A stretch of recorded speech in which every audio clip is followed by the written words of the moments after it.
السلام علیکم جی دوستو، کیسے ہیں آپ؟ رمضان المبارک کی بابرکت گھڑیاں چل رہی ہیں۔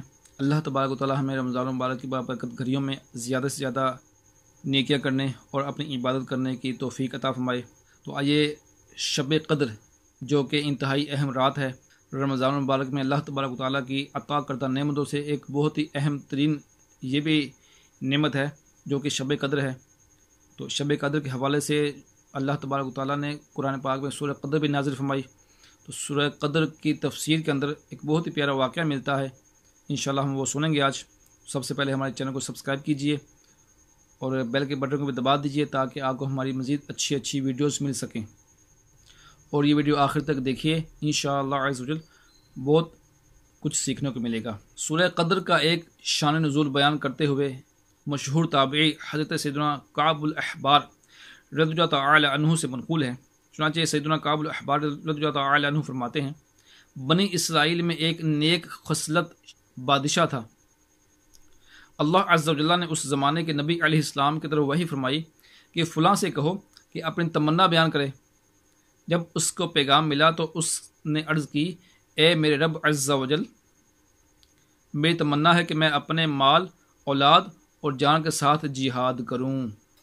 اللہ عز و جل نے اسے 1000 لڑکے عطا فرمائے۔ پھر وہ اپنے ایک شہزادے کو اپنے مال کے ساتھ لشکر کے لیے تیار کیا کرتا اور پھر اسے اللہ تعالیٰ کی راہ میں مجاہد بنا کر بھیج دیتا۔ وہ 1 ماہ جہاد کرتا اور شہید ہو جاتا۔ پھر دوسرے شہزادے کو لشکر میں تیار کرتا تو ہر ماہ 1 شہزادہ شہید ہو جاتا۔ اس کے ساتھ ساتھ بادشاہ رات کو قیام کرتا اور دن کو روزہ رکھا کرتا تھا۔ 1000 مہینوں میں اس کے 1000 شہزادے شہید ہو گئے۔ پھر خود آگے بڑھ کر جہاد کیا اور خود بھی شہید ہو گیا۔ لوگوں نے سرکار مدینہ صلی اللہ تعالی علیہ وآلہ وسلم کی بارگاہ عالی شان میں حاضر ہو کر عرض کی کہ آقا صلی اللہ تعالی علیہ وآلہ وسلم، اس بادشاہ کا مرتبہ تو کوئی شخص نہیں پا سکتا۔ تو اللہ عز و جل نے یہ آیت مبارکہ نازل فرمائی کہ لیلۃ القدر خیر من الف شہر۔ ترجمہ کنز ایمان، شب قدر 1000 مہینوں سے بہتر، یعنی اس بادشاہ کے 1000 مہینوں سے جو کہ اس نے رات کے قیام، دن کے روزوں اور مال، جان اور اولاد کے ساتھ راہ خدا میں جہاد کر کے گزارے، اس سے بہتر ہے۔ تو اللہ تبارک و تعالیٰ نے اس امت کو سب امتوں سے افضل بنایا۔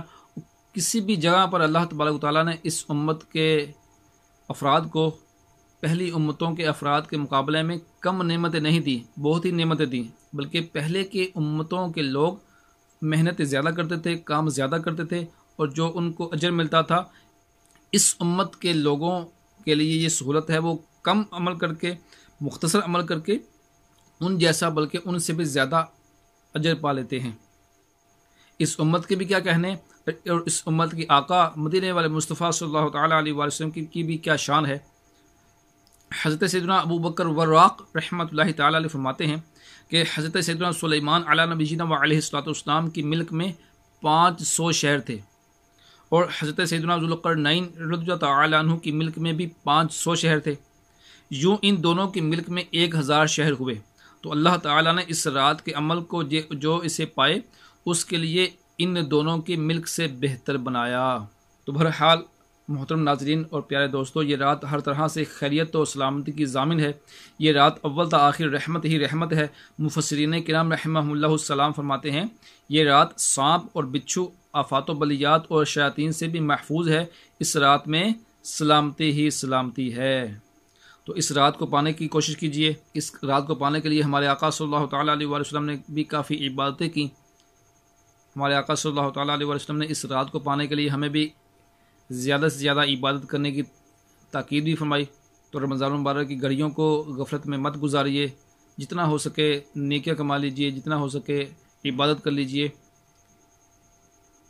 اپنی دعاؤں میں مجھے بھی یاد رکھیے۔ بہت بہت شکریہ۔ السلام علیکم۔